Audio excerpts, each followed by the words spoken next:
Boa noite mais uma vez a todos. Agradecer a Deus por mais uma oportunidade de tantas que Deus já nos deu durante todas essas décadas com os irmãos. 3 décadas a mais, e isso é um tempo bom, razoável, para podermos dizer até que o Senhor nos ajudou. Amém? Nós vamos ler no 4º Evangelho, Apóstolo João, capítulo 20, e quem tem acompanhado as pregações da igreja, nós já estamos numa série de 3 sermões em que nós estávamos comentando e lendo, trazendo a mensagem sobre os últimos momentos de Jesus com os seus discípulos naquela noite, e agora nós já viramos o dia, estamos no amanhecer do outro dia, depois que Maria Madalena, Salomé, Maria e outras mulheres compraram alguns ungüentos, alguns perfumes para ir ungir Jesus. Chegando no túmulo de Jesus, a pedra estava revolvida, ele não estava mais lá. E agora nós vamos falar que Jesus apareceu. Que bom! Não era novidade para quem estava nele, embora mesmo assim eles ficaram assustados quando Jesus apareceu. Vamos ler? Aqui estamos na primeira tarde daquele dia, um dia tenso, quando Jesus aparece para os seus discípulos. Leitura em capítulo 20 do 4º Evangelho João. Chegada, pois, a tarde daquele dia, o primeiro dia da semana, e cerradas as portas onde os discípulos, com medo dos judeus, se tinham ajuntado, chegou Jesus e pôs-se no meio deles e disse-lhes: paz seja convosco. E dizendo isto, mostrou-lhes as suas mãos e o lado, de sorte que os discípulos se alegravam vendo o Senhor. Disse-lhes, pois, Jesus outra vez: paz seja convosco. Assim como o Pai me enviou, também eu vos envio a vós. E havendo dito isto, assoprou sobre eles e disse-lhes: recebei o Espírito Santo. Aquele a quem perdoardes os pecados, lhes são perdoados, e aqueles a quem os retiverdes, lhes são retidos. Em outra passagem diz: o que se desligar na terra, será desligado no céu. Oremos. Amado Deus, nós te agradecemos por este primeiro dia da semana novamente, em que nós temos a oportunidade de relembrar, cultuar e te adorar. Em nome de seu Filho, nós queremos agradecer essa oportunidade e pedimos para todos os que estão nos ouvindo, os nossos amigos e amigas presentes nesse culto, nós queremos agradecer.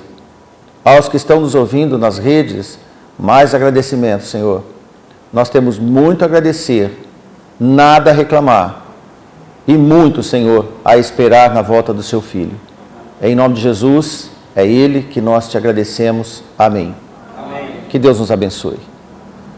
Os versículos lidos nesse capítulo, nesta grade do capítulo que nós lemos, expõem uma das aparições do Senhor Jesus na área de Jerusalém, na cidade, na noite de domingo, no dia da sua ressurreição.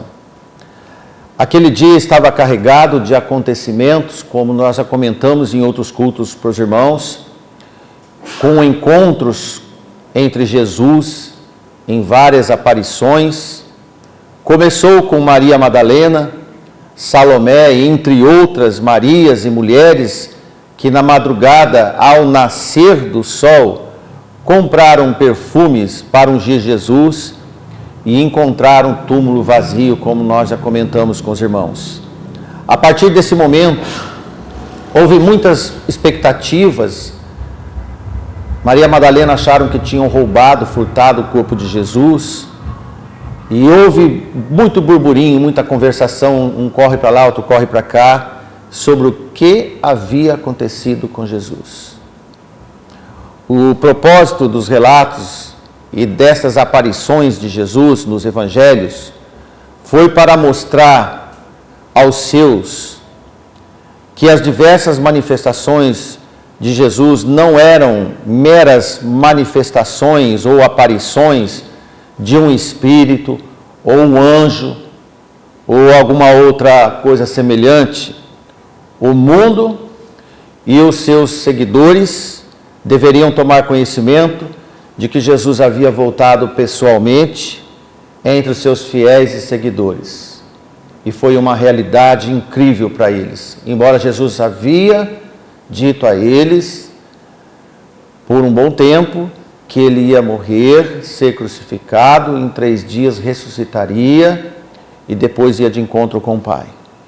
Como toda Jerusalém foi testemunha da sua crucificação, agora deveria saber que ele voltou dos mortos com um corpo real, muito diferente do corpo dos homens mortais, pois uma vez ressuscitado, o Senhor Jesus agora é imortal, em um corpo que ainda comia peixe assado e mel, um corpo palpável e uma nova ordem a ser apresentada ao mundo. Não há de se duvidar de que, por ocasião da ascensão e glorificação do nosso Senhor Jesus Cristo, essa modificação do seu corpo assumiu proporções ainda maiores, ao tornar-se o Senhor eterno de todos.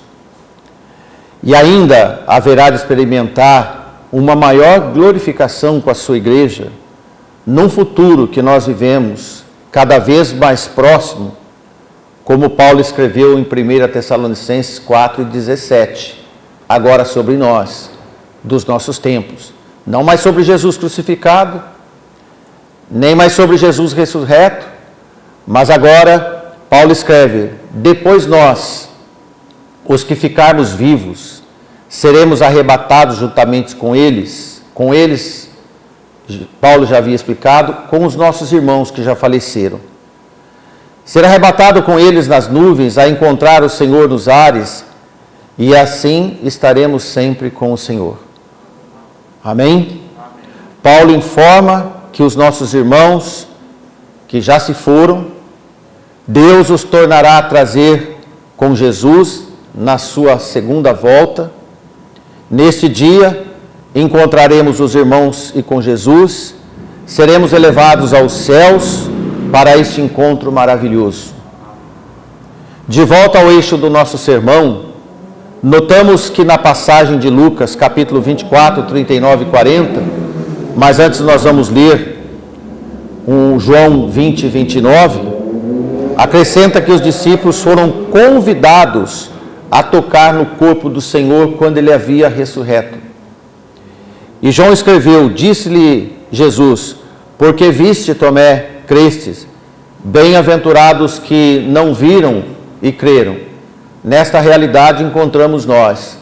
Nós não vimos Jesus em vida, nós não vimos Jesus ressuscitado, nós esperamos esse Jesus que morreu na cruz e ressuscitou. Então nós vemos Jesus dizer que mais bem-aventurados são aqueles que não viram e creram. Esse escrito está porque se antes verificarmos em João sobre a incredulidade de Tomé, um dos 11 que sobraram, pois Tomé não estava nesta primeira reunião que nós acabamos de ler em João capítulo 20. Só depois de 8 dias que estava com os 10, é onde nós lemos agora em Lucas. E em Lucas 24, 39 e 40, como nós mencionamos, nós vemos Lucas escrever, Jesus dizer, vede as minhas mãos e os meus pés, que sou eu mesmo. Apalpai-me e vede, pois um espírito não tem carne e nem osso, como vedes que eu tenho. E dizendo isto, mostrou-lhes as mãos e os pés. Saibam todos nós que quando Jesus ressurgiu dentre os mortos, ele tinha um corpo maravilhado, glorificado, mas um corpo sólido, um corpo de um homem normal, aparentemente. No Evangelho de Lucas, apresenta Jesus alimentando tranquilamente entre os discípulos algo que um espírito ou um anjo certamente não poderia fazer a não ser com a permissão de Deus. Em Lucas 24, 42 a 43, nós vemos então eles apresentaram-lhe parte de um peixe assado e um favo de mel, o que ele tomou, comeu diante deles. Imagine como ficaram aqueles discípulos diante desse momento, de algo inacreditável, incalculável, inconcebível, até os dias de hoje para nós. No caso desta primeira aparição que nós lemos, nos é dito o motivo pela qual as portas estavam trancadas. Na verdade, Jesus estava com medo dos judeus, como nós vemos no capítulo 20, versículo 19 da nossa leitura. Porque os discípulos tinham visto que a ira sem freios daquelas autoridades e o que eles poderiam fazer com os apóstolos se com Jesus, o Mestre, haviam crucificados sem nenhuma misericórdia. E eles pensavam entre eles, como nós podemos estar livres desses ataques se assim fizeram com o nosso Mestre? Não é? Qualquer um de nós pensaria assim como os apóstolos. Então eles se trancaram, acharam que trancar portas ia segurar a fúria de homens.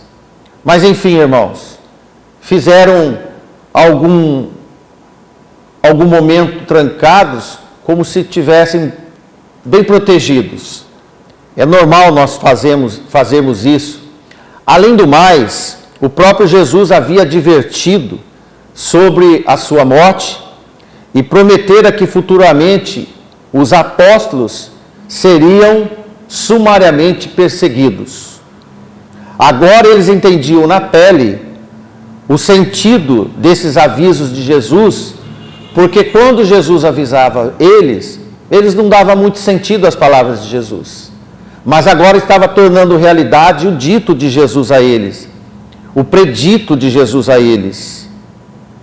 As aflições, como ele dizia em João 16 e 33, irmão Hector projeta aí para nós, para você ver como que Jesus avisava a eles que em mim tenhais paz, no mundo tereis aflições, tem de bom ânimo, eu venci o mundo.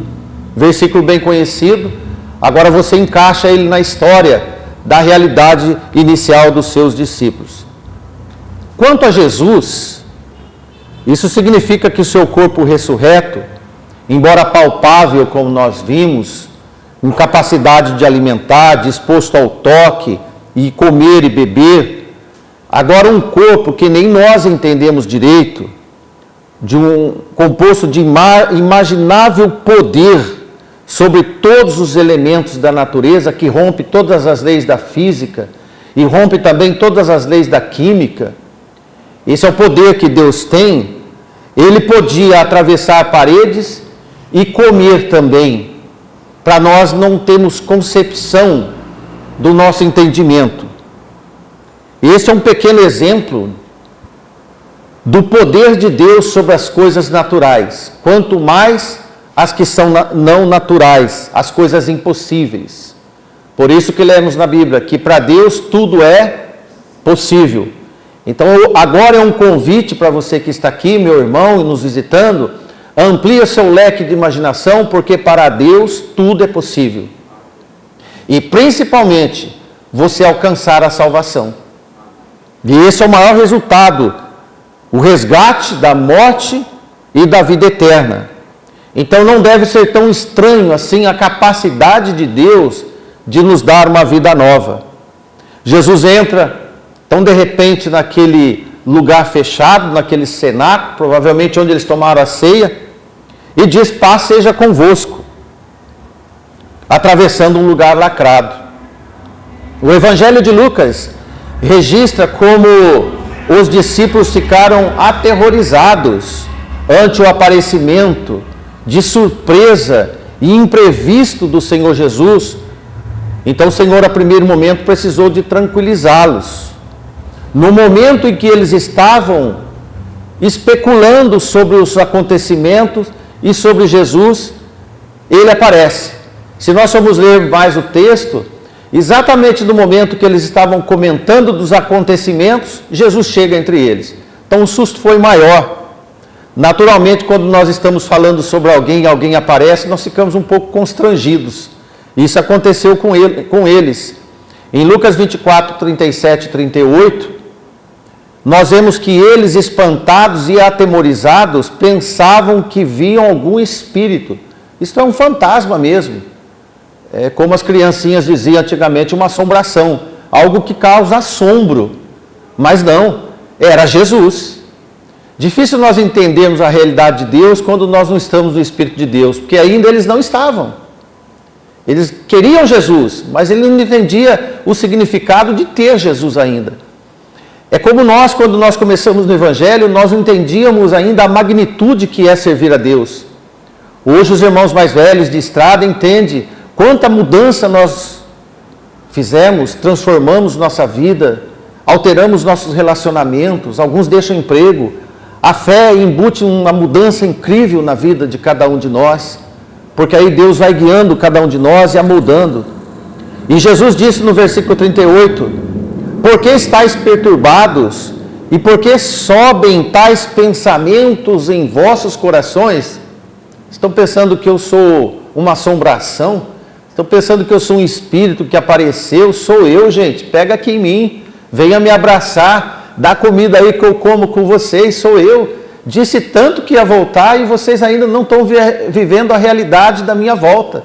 Isso é uma lição para nós, irmãos, porque nós cremos que ele foi, e quando ele ascendeu o céu, saiu uma voz que disse, assim como vocês estão vendo ele ir, ele voltará. E eu acredito que quando Cristo voltar, muitos de nós vamos ficar assim trêmulos. Ué, será que chegou mesmo? E diz que a Bíblia nos informa que será como um piscar de olhos, como um relâmpago.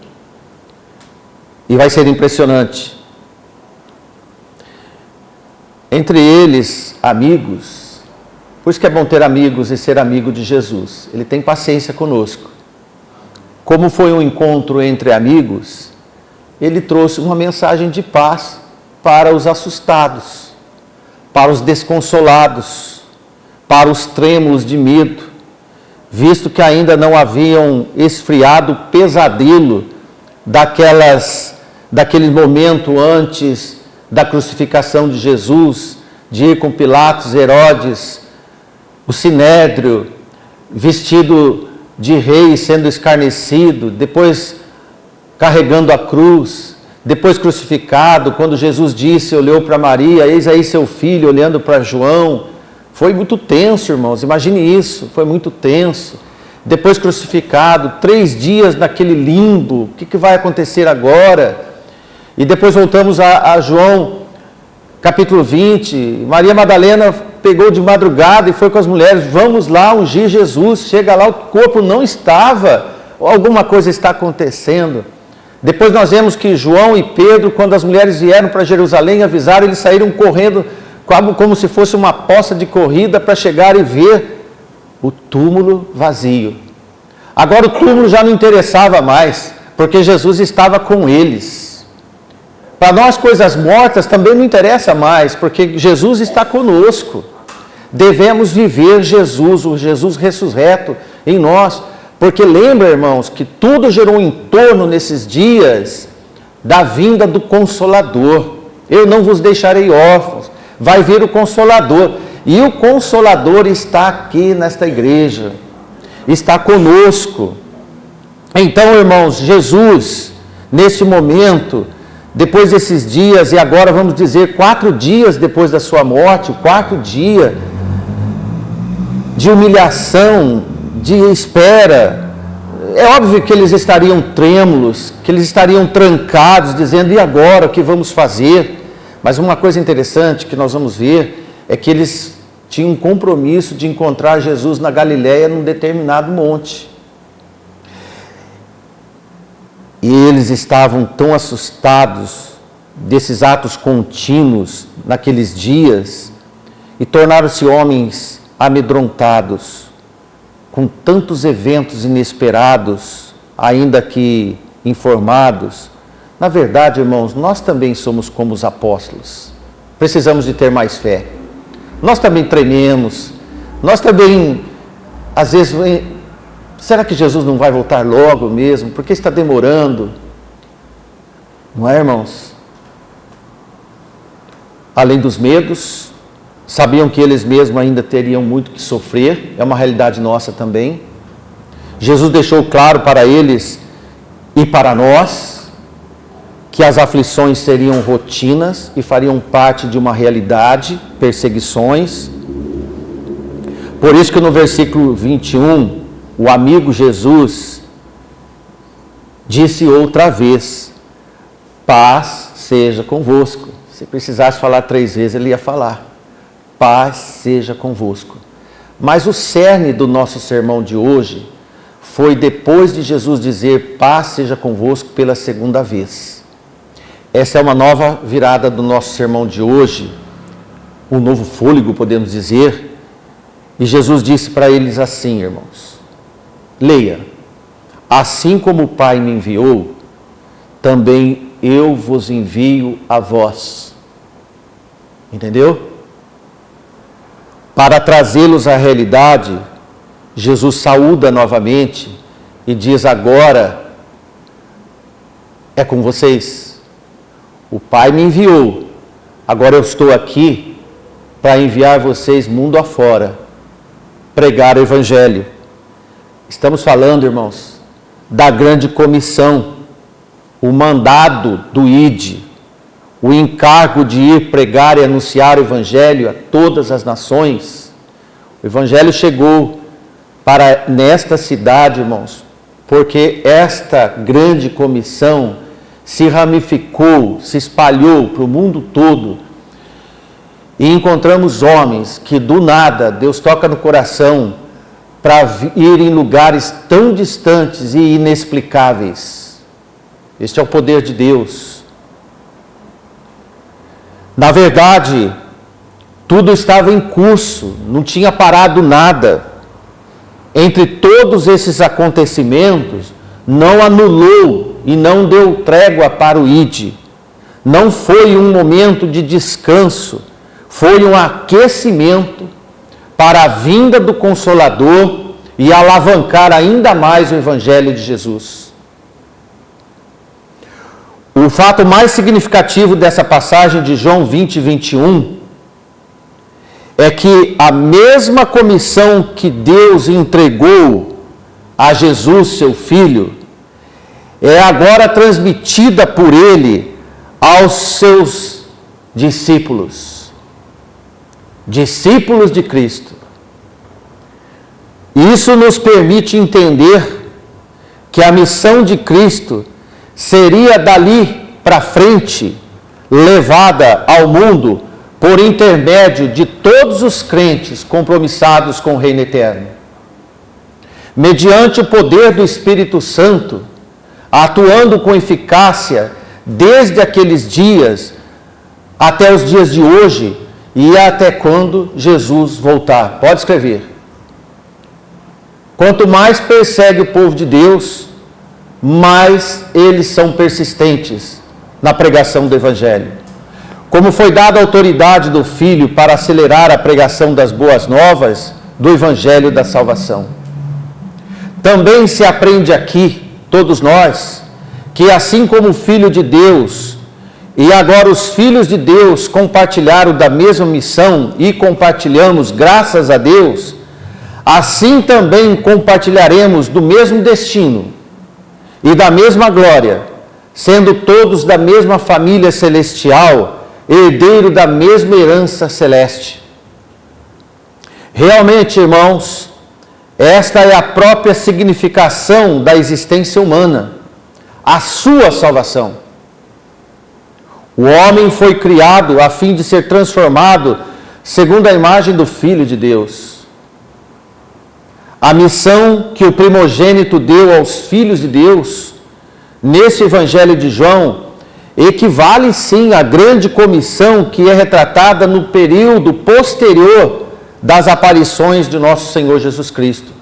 Abra no último capítulo do primeiro livro de Mateus, primeiro Evangelho, capítulo 28, quando se encerra o livro, E aguarde aí que daqui a pouco nós vamos ler passagem que encerra o Evangelho de Mateus, quando Jesus apareceu agora aos 11, e Tomé agora estava junto, que eles haviam partido para a Galileia, lugar tão significativo para eles, de tantas memórias, desde o início do Evangelho, das pescarias, de chamar um por um. Irmãos, eles obedeceram. Lá estavam eles esperando Jesus, conforme o combinado antes da sua morte. Esse pacto de encontrar com eles está em Mateus capítulo 26 e 32. Jesus ainda vivo com eles disse num dado momento: mas depois de eu ressuscitar, irei adiante de vós para a Galileia. Vai lá, vai acontecer tudo isso, mas não esqueça, vai para o Monte Galileia. E irmãos, obedientemente lá estavam eles para receberem a mais nobre missão missionária para ser passada a todas as gerações de crentes fiéis. Quando viram Jesus, o adoraram. Irmãos, mais uma vez, embora alguns duvidaram de tanta alegria que tinham. E assim está escrito: e chegando-se Jesus, falou-lhes dizendo: é-me dado todo o poder no céu e na terra. Portanto, ide, fazei discípulos a todas as nações, batizando em nome do Pai, do Filho e do Espírito Santo. Já lemos tanto essa passagem para você, agora você encaixa onde ela está.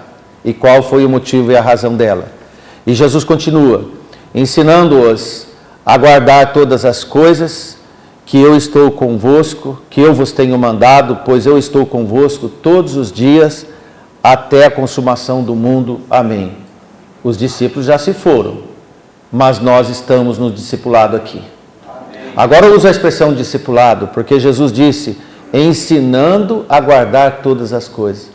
Irmão, essa igreja tem feito há 61 anos o ensino da palavra de Deus. Somos obedientes, graças a Deus. Temos lutas, temos dificuldades, temos vários problemas, mas essa igreja permanece fiel no compromisso de ensinar e guardar as coisas que Jesus mandou. Amém. Isto mostrou-lhes que longe de estar tudo perdido, como alguns imaginavam, conforme andavam pensando com certa insegurança e temor, agora que acenava para eles um grande futuro, pois o ministério que ele vinha realizando até aqui no momento, foi delegado para eles. Naquele dia, irmãos, Jesus na verdade disse, agora é com vocês que eu vou. Cristo mostrou que confiava neles, porque ninguém delega nada para alguém se não houver íntima confiança.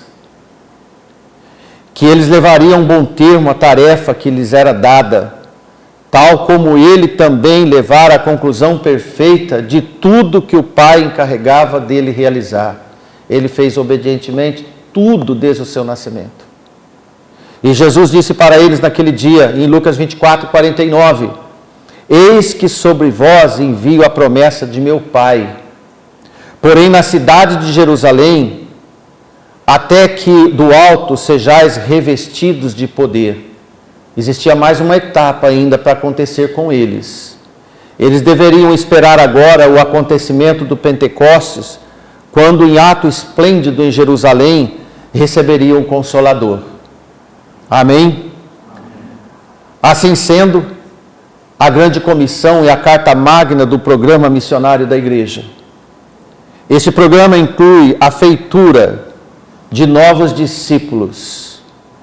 Trata-se do mais sublime de todos os espetáculos, ver o Cristo ressurreto. Eu imagino como esses discípulos ficaram. Porque, irmãos, depois que Jesus conversou com eles, eles estavam destituídos de dinheiro, não tinham dinheiro no bolso para fazer nenhum investimento. Eles não tinham poder do Estado ou nenhum exército, mas eles tinham o poder do Espírito Santo de Deus. Com a autoridade de encarregar o seu grupo, no máximo que nós temos notícia na Bíblia de 500 pessoas, entre homens e mulheres, como nós vemos em 1 Coríntios 15, 6, depois foi visto uma vez por mais de 500 irmãos, dos quais vive ainda a maior parte e alguns já dormem também. Hoje não existe mais nenhum desses 500, mas imagine o quanto multiplicou esses irmãos para estarmos aqui hoje. Porque a partir daí conquistaram o mundo, levando-os a crer que isso é possível apenas para quem crê, nada mais. E logo após se entregarem a sua tarefa com zelo e no poder de Deus, o dia de Pentecostes ainda não havia chegado, mas a fé dinâmica entre eles, depois desse encontro com Jesus, ditou a ordem naquela montanha na Galileia, que ninguém sabe ao certo qual monte foi, mas deve ter sido uma reunião espetacular. No versículo 22 nós vemos que, havendo dito isto, assoprou-lhe sobre eles e disse: recebei o meu Espírito. Existe uma confusão teológica, porque se o Espírito vinha no Pentecostes, em Atos capítulo 2, aqui nós vemos os discípulos recebendo já, me permita ser humano, irmãos, recebendo uma dose do que ia acontecer. Na verdade, eles já estavam com o Espírito Santo, que eles precisavam.